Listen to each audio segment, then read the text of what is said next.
Hello everyone, good morning all of you.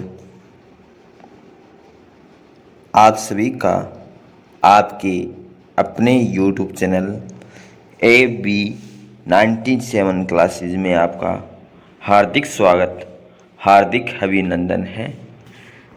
आज हम NCERT कक्षा 9 इतिहास विश्व समकालीन भारत इसका अध्याय नंबर 1 हम अध्ययन कर रहे थे कि फ्रांसीसी क्रांति। आज हमारा जो पॉइंट रहेगा वो रहेगा दास प्रथा का उन्मूलन। कि दास प्रथा का उन्मूलन है ये हम अध्ययन करेंगे। तो जो भी साथी इस चैनल पे पहली बार आए हैं तो इस चैनल को subscribe, like, share, comment session में ज़रूर बताएं कि क्लास कैसे रही। आज की सेशन को हम शुरू करते हैं। इससे पहले हम 3 कक्षा हम अध्ययन कर चुके हैं। इससे पहले जो वीडियो अगर हमारी वो पहले वाली नहीं देखी है तो उनको ज़रूर देखें। आज के सेशन को हम शुरू करते हैं। दास प्रथा का उन्मूलन। फ्रांसीसी उपनिवेशों में दास प्रथा का उन्मूलन जैकोबिन शासन के क्रांतिकारी सामाजिक सुधारों में से एक था। कि हमने देखा पिछली क्लासों में एक जैकोबिन क्लब की स्थापना होती है। जैकोबिन क्लब की स्थापना के बाद कैरिबियाई उपनिवेश मार्टिन गोडलोप और जैसे डोमिको तंबाकू, नील, चीनी व कॉफ़ी जैसी वस्तुओं के महत्वपूर्ण आपूर्तिकर्ता थे। अपरिचित व दूर देश जाने और काम करने के प्रति यूरोपियों की अनिच्छा का मतलब था बगानों में श्रम की कमी।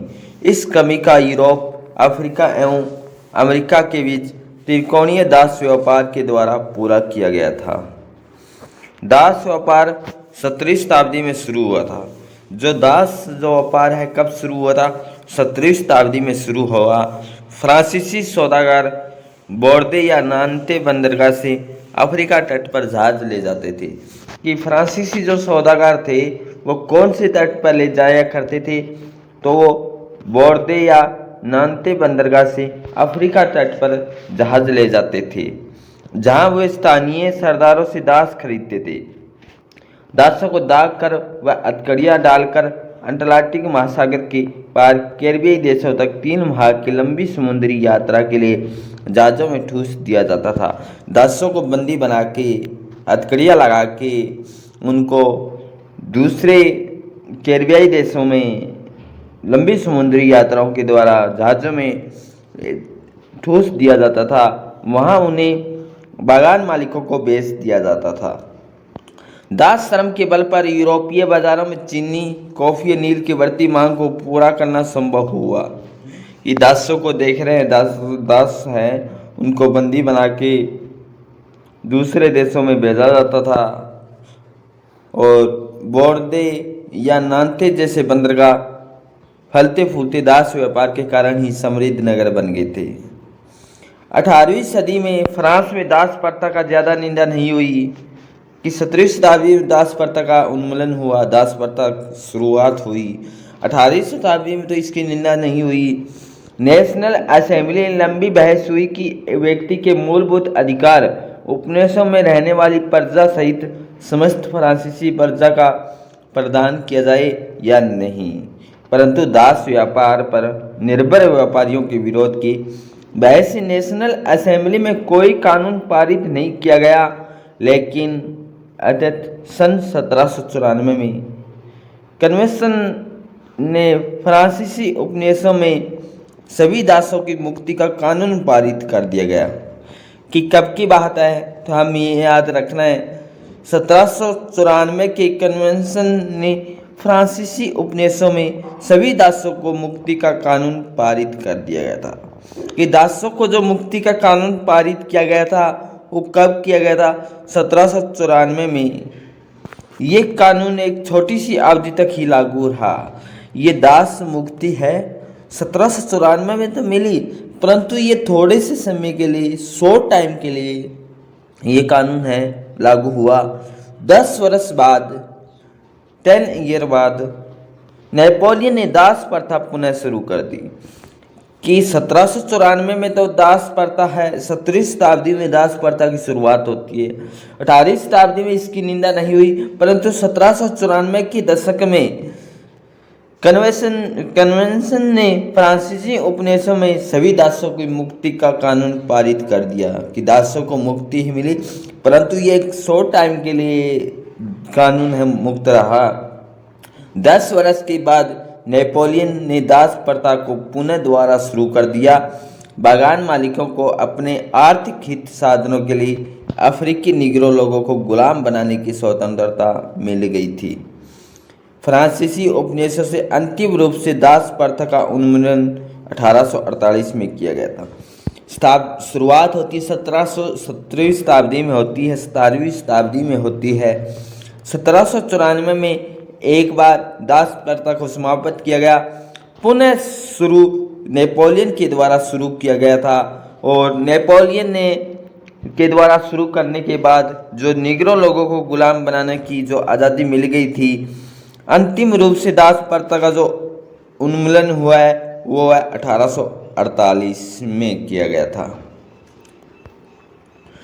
निग्रो शब्द आया है, नया शब्द आया है, इसके बारे में हम अध्ययन करते हैं। निग्रो क्या होता है कि अफ्रीका में सारा रेगिस्तान के दक्षिण में रहने वाले स्थानीय लोग या अपमानजनक शब्द है कि निग्रो है। अफ्रीका में जो सारा रेगिस्तान की दक्षिण में जो रहने वाले स्थानीय लोग हैं उनके लिए एक अपमानजनक शब्द है जिसका अब प्राय इस्तेमाल नहीं किया जाता। एक जो है ये शब्द वहाँ एक अपमानजनक शब्द माना जाता है, परंतु आज के समय है ये शब्द सारा के दक्षिण क्षेत्र में नहीं बोला जाता।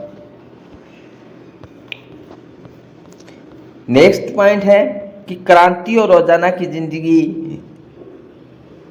क्या राजनीति लोगों का पहनावा, उनकी बोलचाल, उनके द्वारा पढ़ी गई जाने वाली पुस्तक को बदल सकती है? 1789 के बाद के वर्षों में फ्रांस की पुरुषों, महिलाओं, बच्चों के जीवन में ऐसे अनेक परिवर्तन आए कि क्रांतिकारी सरकारों ने कानून बनाकर स्वतंत्रता व समानता के आदर्श को रोजाना की जिंदगी में उतारने का प्रयास किया था। बास्टिल के विध्वंस के बाद 1789 की गर्मी में जो सबसे महत्वपूर्ण जो कानून आए थे वह था सेंसरशिप की समाप्ति। कि 1789 के बाद एक कानून आया, वो था सेंसरशिप की समाप्ति। प्राचीन राजतंत्र के अंतर्गत तमाम लिखित सामग्री और सांस्कृतिक गतिविधियां, किताब, अखबार, नाटक राजा के सेंसर अधिकारियों के द्वारा पास किए जाने के बाद ही प्रकाशित या मंचित किया जा सकता था। कोई भी अखबार है, नाटक है, वो राजा के जो सेंसर थे उन अधिकारियों के द्वारा पास करने के बाद ही वो प्रकाशित होता था। परंतु अब अधिकारियों के घोषणा पत्र ने भाषण एवं अभिव्यक्ति की स्वतंत्रता को नैसर्गिक अधिकार घोषित कर दिया। परिमाण स्वरूप फ्रांस के शहरों में अखबारों, पर्चों, पुस्तकों और छपी हुई तस्वीरों को बाढ़ आ गई, जहाँ से वो तेजी से गांव देहात तक जा पहुंची। उन्हें फ्रांस में घट रही घटनाओं एवं परिवर्तन का ब्यौरा उन पर टिप्पणी होती थी। प्रेस की आज़ादी का मतलब है कि किसी भी घटना पर परस्पर विरोधी विचार भी व्यक्त किए जा सकते हैं। कि स्वतंत्रता का मतलब है प्रेस का कि अगर कोई घटना हुई है उस पर विरोधी पर विचार किए जा सकते हैं। प्रिंट माध्यम का उपयोग करके एक पक्ष ने दूसरे पक्ष को अपने दृष्टिकोण से सहमत कराने की कोशिश भी की है। नाटक, संगीत और उत्सव, जुलूसों में असंख्यक लोग जाने लगे।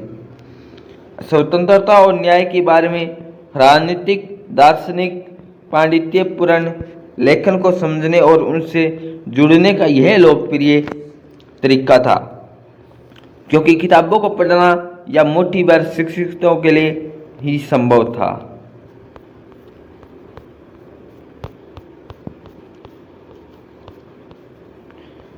सारांश है कि फ्रांस की जो क्रांति है उसका पूरा एक निचोड़ है, जो अध्ययन है वो इसी में है कि 1804 में नेपोलियन बोनापार्ट ने खुद को फ्रांस का सम्राट घोषित कर दिया। कि नेपोलियन ने खुद को फ्रांस का जो सम्राट घोषित किया गया था, कब किया था? 1804 में। किसके द्वारा? नेपोलियन के द्वारा। पड़ोस के यूरोपीय देशों की विजय यात्रा शुरू की, पुराने राज्यों को हटाकर नए साम्राज्य बनाए गए नेपोलियन के द्वारा। उनकी बागडोर अपने खानदान के लोगों के हाथ में दे दी। नेपोलियन खुद को यूरोप के आधुनिकीकरण का अग्रदूत मानता है।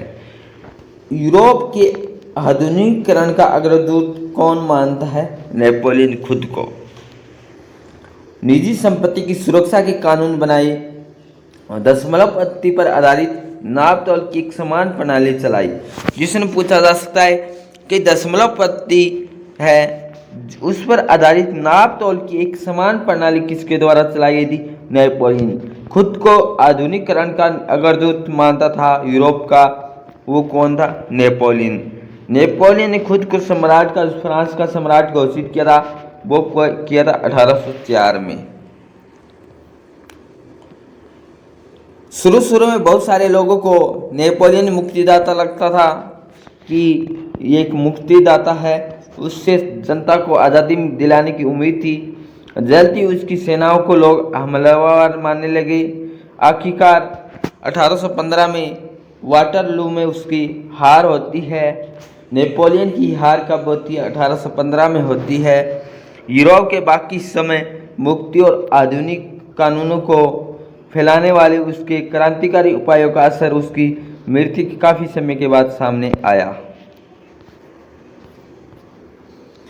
स्वतंत्रता और जनवादी अधिकारों के विचार फ्रांसीसी क्रांति की सबसे महत्वपूर्ण विरासत थी।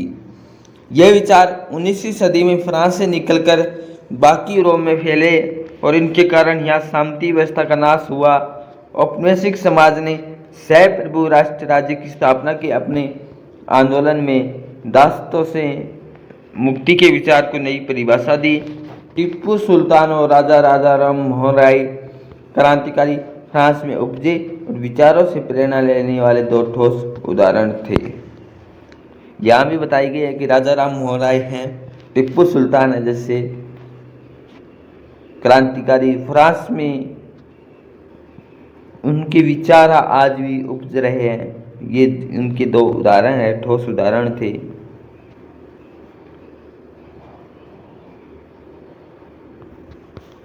राजा राम मोहन राय उस समय यूरोप में फैल रहे नए विचारों से प्रभावित होने वाले में से एक थे।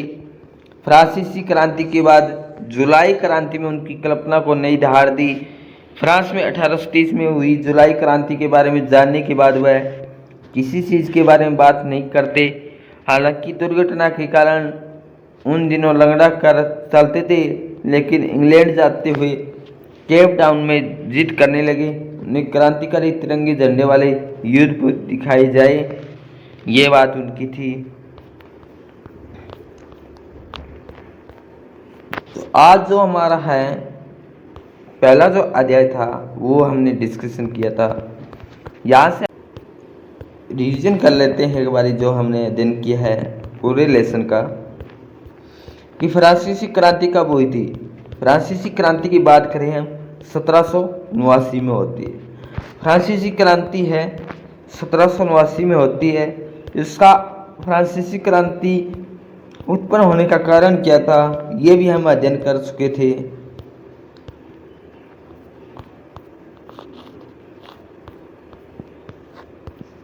(1774) में बुर्बो राजवंश का लुई 16वां राजगद्दी पे आसीन हुआ था। फ्रांस में कितने समाज में कितने वर्गों में बंटा हुआ था? फ्रांस समाज में 3 वर्गों में बंटा हुआ था। प्रथम वर्ग में पादरी वर्ग थे। दूसरे वर्ग में कौन थे? कुलीन वर्ग थे। कौन थे? कुलीन वर्ग। तीसरे वर्ग में कौन थे? निम्न वर्ग। सबसे जो दयनीय हालत थी वो थी निम्न वर्ग की। निम्न वर्ग को टैक्स देना पड़ता था। टैक्स के रूप में कौन से था? क्वेश्चन पूछा जा सकता है कि धार्मिक कर कौन सा था? वो था टाइल। और टाइल क्या था? एक प्रत्यक्ष कर था। अप्रत्यक्ष कर नमक और तंबाकू जैसी रोजाना उपभोग की वस्तुओं पर लगाया जाता था। फिर क्वेश्चन हमारा बन सकता है कि जीविका है क्या है? ऐसी चरम स्थिति जब जीवित रहने के न्यूनतम साधन भी खतरे में पड़ने लगते हैं, वो जीविका संकट है।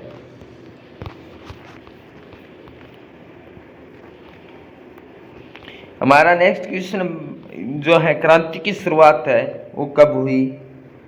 क्रांति की शुरुआत के समय कौन से शासक था? लुई 16वां था।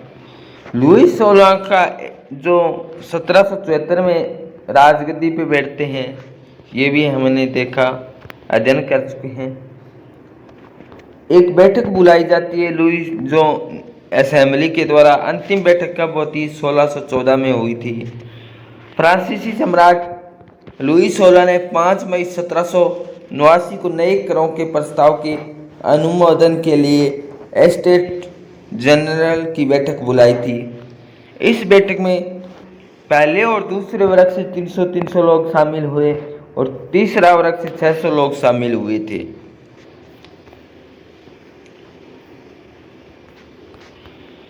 कुछ महत्वपूर्ण तिथियां।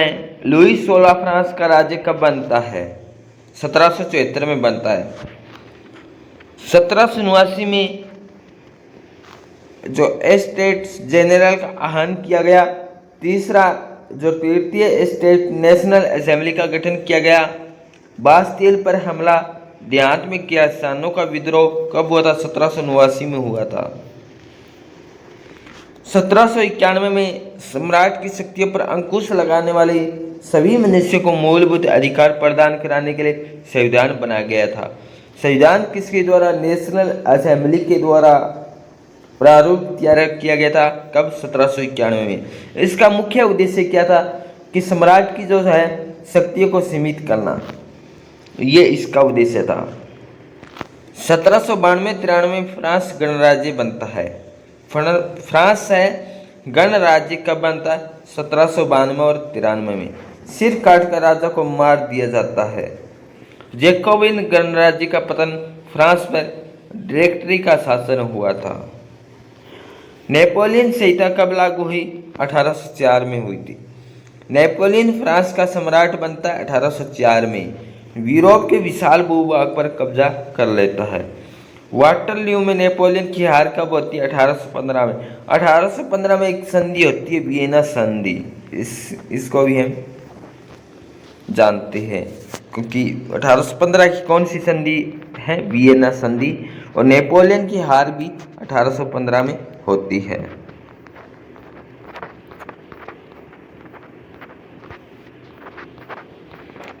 फ्रांस संवैधानिक राजतंत्र कब बना? 1791 में संविधान का प्रारूप तैयार किया गया। फ्रांस का कौन सी असेंबली थी? नेशनल असेंबली थी। मुख्य उद्देश्य सम्राट की शक्तियों को सीमित करना, इसका उद्देश्य था। फ्रांस को कितने भागों में शासन के तौर में बांटा था? विधायिका, कार्यपालिका और न्यायपालिका में।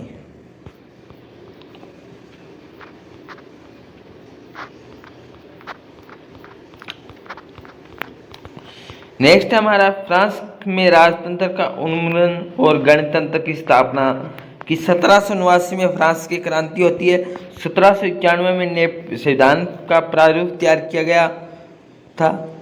1791, 92 और 93 में फ्रांस एक गणराज्य बनता है।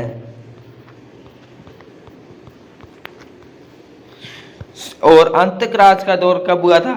1793 और 94 में एक अंतकराज आता है, ये भी हम अध्ययन किया था।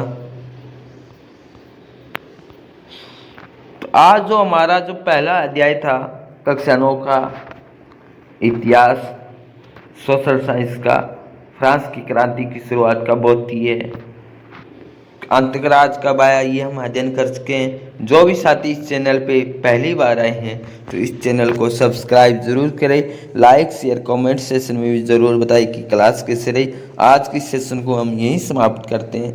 Thank you all of you. जय हिंद, जय भारत।